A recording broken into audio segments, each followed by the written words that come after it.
Hi, welcome to this first session of our mental health initiative. We have Jacalyn Glaubtiz here, and she's going to be talking about what it looks like navigating this new normal of COVID in our lives. So if you're interested in that topic and you want some mental health advice from a professional counselor, stay tuned because you're not going to want to miss this video.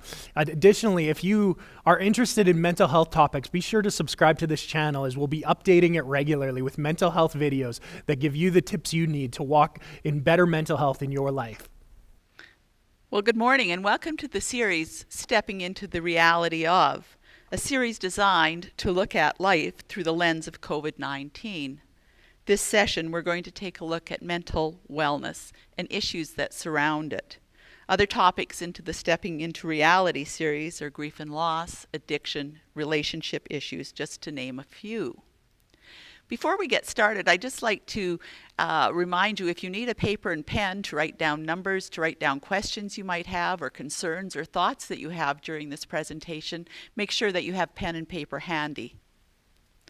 Well, before we start this session in earnest, I want to introduce myself. My name is Jacalyn Glaubtiz. I'm a psychotherapist. I have a master's degree in spirituality and psychotherapy. More importantly, I'm a mom. I'm a wife, I'm a grandma, I'm a life skills coach and a wellness coach. I counsel and I do group and individual work. I love road trips, photography, dogs, coffee, and more coffee with friends and family. And I have a business called The Art of Healing, where counseling and the hard conversations go hand in hand. My husband and I have just returned recently from 11 years of being in Mexico, operating and working and teaching in an addiction center for men called Palabra de Vida. We returned home, ironically, a year ago today, just in time to go into COVID-19 lockdown. Well, up here, we have the coronavirus, a picture of it, and it's magnified in this picture. And it's colorful, but that's what it looks like. And when I look at it, it never ceases to amaze me how something so tiny and looks like a dog chew toy has caused so much chaos and change in 1 year of everyone's life, here and globally. Let me tell you, before we say goodbye to this COVID virus, we need to explore it. What has it meant to you, and what has it meant to me and our neighbors, our communities, our families, our finances, our governments? What are we going to do in light of COVID-19 coming into our lives? Chaos. We can see chaos here. It has lockdowns and loss of employment and dying alone and unable to see family, and it increases abuse. It also affects people with addictions. It gives us financial hardships. It creates anxiety and anger in us. And managing life digitally, I'm a baby boomer. I'm not a millennial. And it's created profound isolation for so many people. Let's take a look at it, a closer look at it. And let me ask you, did you ever think that toilet paper would become a symbol for chaos? Well, I didn't. Let me share with you my experience. My husband Bill and I had left Mexico, and we were driving home last March, just coming into Great Falls, Montana, and it was on March 12th last year. We had not heard anything about lockdowns, people panic buying, or even the words COVID-19 were not familiar to us.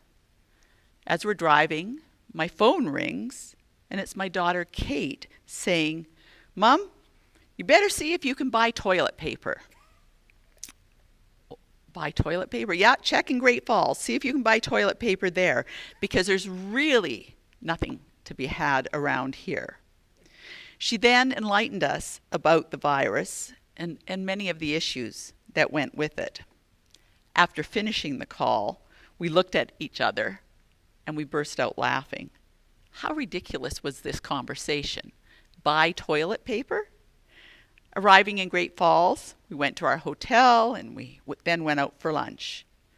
After lunch, we stopped by Walmart to see if there was toilet paper.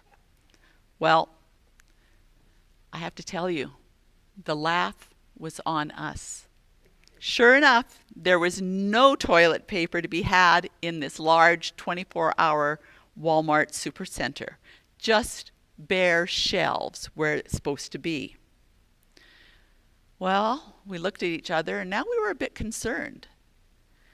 And as we got into the car, Bill said to me, well, let's go look for other places. And I said, no, I want to go to bookstores. So when I went to the bookstores, Bill went to his favorite places, hardware stores, and lo and behold, he found some toilet paper in Home Hardware. The next day we headed towards the Coots border, and when our turn came, they asked us what we had to declare, and we said nothing except toilet paper. And the border crossing agent said, well, that's a good thing. And then he proceeded to ask us, had we been in contact with anybody from Italy or Iran? And now we were curious and we were concerned. And now the chaos had begun. We had Canadian news on the radio finally, listening to the news about lineups increasing for groceries and the hostility being shown towards each other in the lineups. The issues in Italy and so many other things we started hearing about. We made it home after stopping at Costco, where many of the shelves were bare, and the parking lot was packed. And trying to pack our small SUV, which already had lots of books, lots of clothes and luggage, and 2 dogs, was chaotic enough, but not as chaotic or as challenging as trying to get out of that parking lot. More chaos. So let's take a closer look at chaos. How many of these issues that I've read have affected you?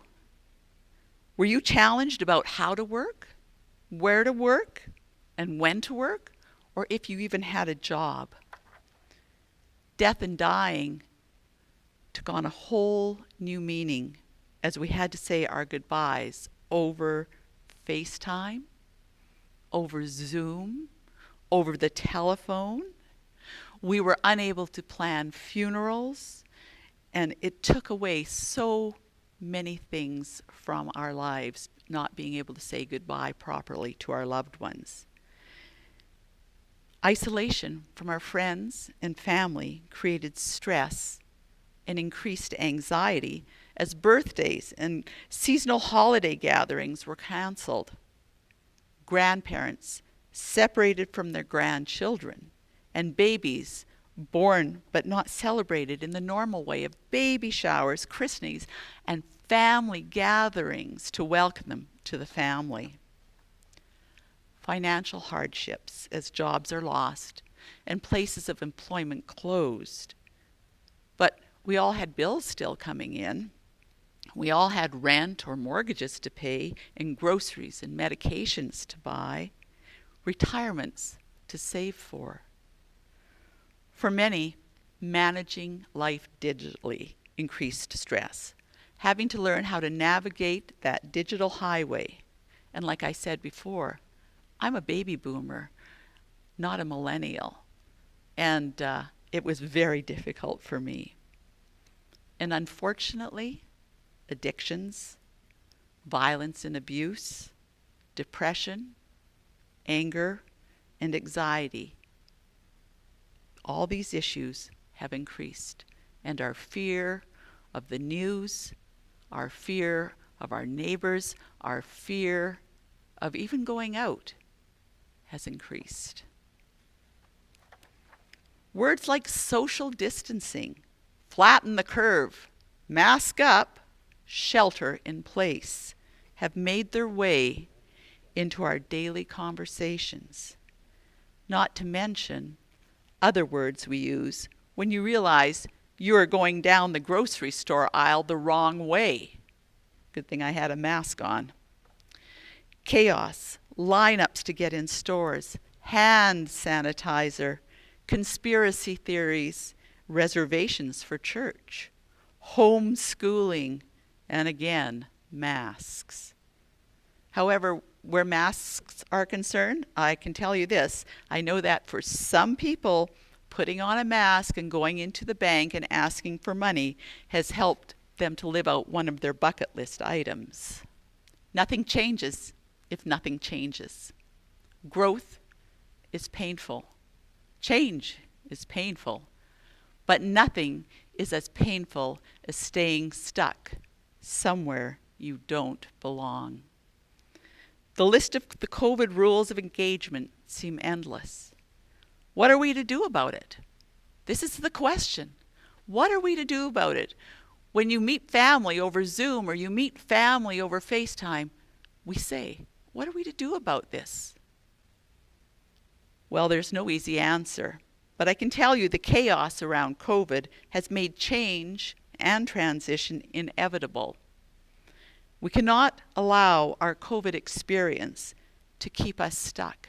We cannot allow our fear to keep us stuck. We need to take appropriate action. Action being the key word here, even if it makes us uncomfortable, by doing what it takes to be part of the solution, not part of the problem. I want to do an exercise with you quickly. It's called Hands as Thoughts. I want you to imagine that your hands are your thoughts. I want you to cover your eyes with your hands just for a moment. And then imagine what it would be like to go around all day with your hands over your eyes. How would it limit you? What would you miss out on? You know, we become so caught up in our thoughts that we lose contact with our here and now experiences. And we cannot act effectively. Now I want you to rest your hands on your lap and notice the here and now. When you practice being in the now, in the moment, you can function fully. There is nothing covering your eyes. Change and transition. Well, life is like riding a bicycle. To keep your balance, you must keep moving. Again, action. Change and transition can be stressful and result in anxiety. Expressing thoughts and feelings associated with change and transition is vital.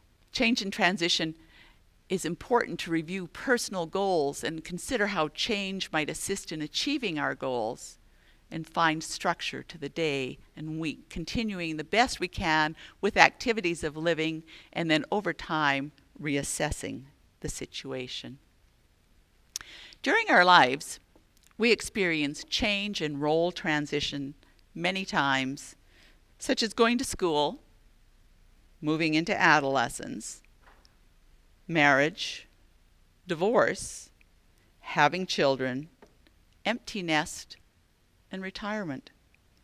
But dealing with the changes COVID brought to our lives was a new transition we did not see coming and we did not prepare for. Change is defined in our lives when an act or process through which something becomes different, while transition is the process of changing from one state or condition to another. Dealing with all the uncertainty that we have over the last year can be very hard to deal with because we humans like a sense of control and security. I want to talk to you about the change process, and this is pretty much in depth. Basically, in the change process, we start with the old status quo, and then something, a foreign element, comes into play, something that's going to have to make us up our game or change our game. But there's resistance, and then we feel chaos, and we struggle, and we stumble, and we fight it because we're human. And then, all of a sudden, there's this opportunity to have these transforming ideas that might have been forming as you went through this valley of chaos. And we struggle uphill with this transforming idea. I'm not sure I'm going to do it. I might. And then we go and we find that we can integrate this transforming idea we have for ourselves and come out the other side into the new status quo. Our old status quo the known and familiar of our lives, the Sunday dinners with families, the coffees with girlfriends, the getting together for football and hockey games with our guy friends, whatever it was, the old status quo, not wearing a mask everywhere you go, the new status quo, awareness, understanding about COVID, about how things can change our life in the blink of an eye, and how we prepare for it. Let's take a look at the closer look at the change process, and we'll go step by step. Like I said, the old status quo before COVID. Then a foreign element is introduced, and that was the coronavirus, that one that looks like a dog chew. And then 3, resistance. We feel in ourselves there's an anger and a stomping of our foot, and you're not the boss of me, and I'm not going to do it. I don't really believe the news anyway. How bad can it be? I'll get the flu shot and I'll be fine. I'm not going to bow to what you're telling me to do.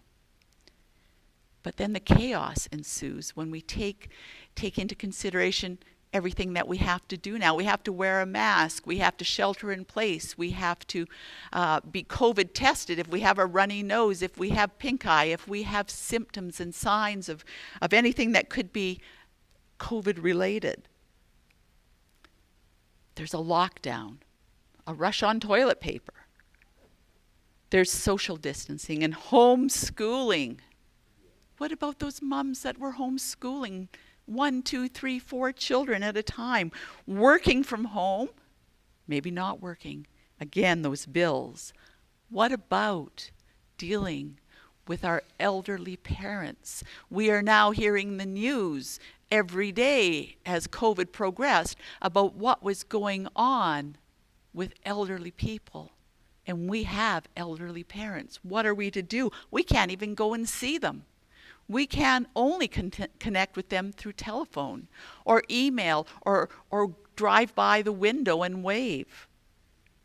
Daily there are news briefings. On every station we could see the Prime Minister, we could see the President of the United States, we could see the WHO President telling us about COVID-19. And ongoing was the isolation. All of this contributed to the chaos and the fear. And as we stumbled around in the dark, even though the mask was over our mouths, we stumbled around in the dark like it was over our eyes. We started to think, what can I do to make life better? The transforming idea part of the change process. I can be part of the solution. Get creative. Maybe I can become an encourager. Join an online support group for my issues, whether they're addictions or loneliness or whatever they might be. I need to stay informed, but I don't need to get overwhelmed, so I don't have to listen to the news 24/7. And I know I need to create boundaries, because boundaries are going to protect me from myself, because now I'm dealing in things that I should not be dealing in, things that are counterproductive to a healthy and mentally well lifestyle. I need to practice good self-care. So all of these ideas, they're transforming. They can be life-changing, but do they come naturally if you haven't done them before? No. So we struggle up that hill with that transforming idea and trying to figure out which one I need to put into place first, or who can I help more with these ideas. And we move towards integration. And integration is putting our ideas into action. It's accepting that we can be part of the problem, that we can be part of the solution, and we can adapt to what COVID-19 has brought into our life. It reduces our fear and brings out our strengths. And as we work on that, as we sort through those things, as we start to create good habits, we move into the new status quo. Friends, there is no doubt that COVID-19 is a tragedy. But given that it has happened, we must use it as a learning experience and an opportunity to reimagine our futures. It brought an array of emotions, good and bad, positive and negative. You could see that throughout the whole change process. It brought a sense of loss and grief for the moments we have missed with family, friends, in our career, and saving for the proverbial rainy day or retirement. But it also brought an awareness of time and has allowed us to reinvest our goals, or revisit our goals, and reinvest in our purpose, individually and as a family or organization. It has allowed us, this new status quo, to becoming creative in our approach to life, to think outside of the box, such as drive-by birthdays and graduation celebrations, creativity with family gatherings, using virtual hangouts as a way to connect. This face-to-face socialization helps with lifting the feeling of isolation and depression.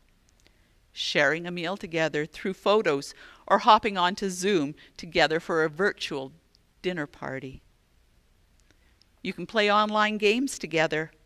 Some family and friends have created what they call a family and friend drop box, putting a box outside their front door so other family members or friends can drop off treats of some sort, and you can do the same at their house. The reality check is, where are you on the change process timeline? Are you stuck? If so, what can you do about getting unstuck? Care and connection in the time of COVID. Mindfulness and connection with the present moment. Remember the hands over the eyes, your thoughts, and relaxing them onto your lap. Mindfulness and connection with the present moment. Reducing the anxiety by stepping back from thoughts, images, and memories, and holding them gently and not tightly. Boundaries about those memories, those images, and those thoughts. Acceptance of uncomfortable feelings and thoughts and the difficult things in life. What was difficult for you? What was the most difficult? Let's embrace that thought and think about it for a moment, and let's work our way through it. Values, or living a life consistent with what is important to you, to the individuals around you. And most importantly, is exercising committed action, as effort and action are central to change. How are you going to make changes for you, for your family, for your community after COVID? As we all get vaccinated, things are going to change. Things are going to open up more and more. And we need to be ready. We need to be ready with that action plan for reuniting families, for getting back to the job and the workforce, for those conversations over the water coolers. We need to get back to those normal things, as much as normal is anymore. And we need to take action for ourselves so that we can be the example for change in others. Now more than ever, we need to take care of ourselves. We need to look at our time management. So important. What have we done through this year of COVID? How have we managed our time? What has become difficult? What has made us complacent? Time management. I could sit and read books all day. I could sit and drink coffee all day. But that's not productive time. How do we stay productive? And how do we manage time? It's important that we commit to structure and routine in our lives, starting now as we go forward into coming out of this pandemic. We need to assess our habits. Have you formed good or bad ones during this COVID year? How has that looked? We need to make sure the habits that we have formed are good and healthy and help us to be well mentally, physically, emotionally, and spiritually. We need to reduce anxiety through taking a time out to breathe and reflect. We need that walk outside. We need that sitting in a room where the sun shines brighter than anywhere else in your place and absorbing that. We need to just relax about the fears and the issues and the bills and put it into perspective that you're not alone and that there is help there. We need to continue connecting with others. We're now allowed to gather outside. We can go to dog parks. We can go where, for walks. But we can also still connect online. We can still connect over the phone. We can still connect through email and regular mail. And while that connection does not give you the hugs, does not give you that physical support, it maintains a sense of family.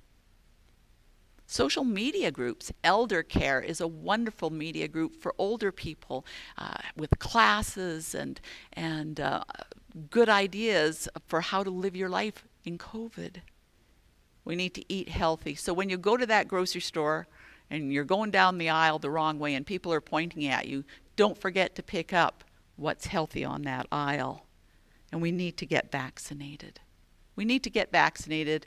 I can't say that enough, and that's where I'm going to leave that with vaccinated. We need to exercise, and we need to have relaxation rituals, hot baths, long walks, good books. And some would like to unwind through music. So put on that music. Put it on loud, put it on soft, put it on your favorite, but put on music. How about gardening? It's the spring. Get online and find out what flowers grow in your garden and get ready for it. Or pick up a new hobby. Find a hobby. And maybe you have, but don't let that hobby go. Share it with others what you did. Continue with your regular health and dental checkups. You obviously cannot have a dental checkup online, but I know from the doctor's point of view, you can contact him over the phone and he does phone you back. Get lots of sleep. Plenty of sleep goes a long way into sustaining us. Avoid excess of alcohol, tobacco, and substance use. This is a course on its own, and I have to say that I know addictions has risen during COVID, and there is help for it. You need to seek it out, but you need to ask for help as well. Connect with your community or faith-based organizations. There's some amazing agencies out there that can put you in touch with the right people, and there are some amazing faith-based churches and congregations that can help you with your needs. I want you to understand your personal risk factors. What are they? Remember, there is a lot of misinformation out there. Make sure your information is coming from credible sources. Talk to a therapist. Ask for help. You're not in this alone. You can empower yourself to better mental health and wellness through consistently checking in with yourself and talking with a mental health specialist. The art of moving forward lies in understanding what you leave behind. I want to tell you that when you go through that process of change, when you go from the old status quo to the new status quo, there's a lot of work to be done. And a lot of baggage has to be left behind to reach that new status quo. So you need to really be introspective. You really need to look at what you need to leave behind and what you need to take with you. And if talking to somebody, a counselor, a friend, or a health care worker helps sort things out, do so. Do not be ashamed to ask for help. That's what a lot of people love to do. They love to help. This is an uncertain time, and don't let your mental health or wellness become broken, marginalized. Stay connected to friends and family, and above all else, seek help and be kind to yourself.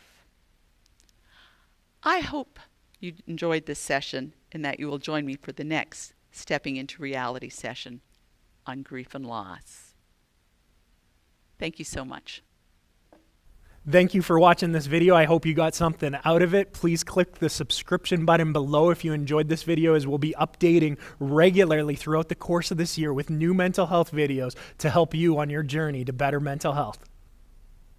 Additionally, in the box below, if you're needing more help when it comes to it, there's a bunch of resources listed down there, different numbers, different agencies around the Wetaskiwin community that can help you. Our website is also there, lighthousefellowship.ca/mental health. You click on that link and you go there, and if you scroll down, you'll see a Contact Us button. If you click that, you can fill out the form and that will get sent to us, and we will work with you in looking at getting you counseling, treatment, whatever the need is in your life in helping you move toward better mental health. So once again, thanks so much for checking out this video, and we hope that we can help you on your journey toward better mental health in your life.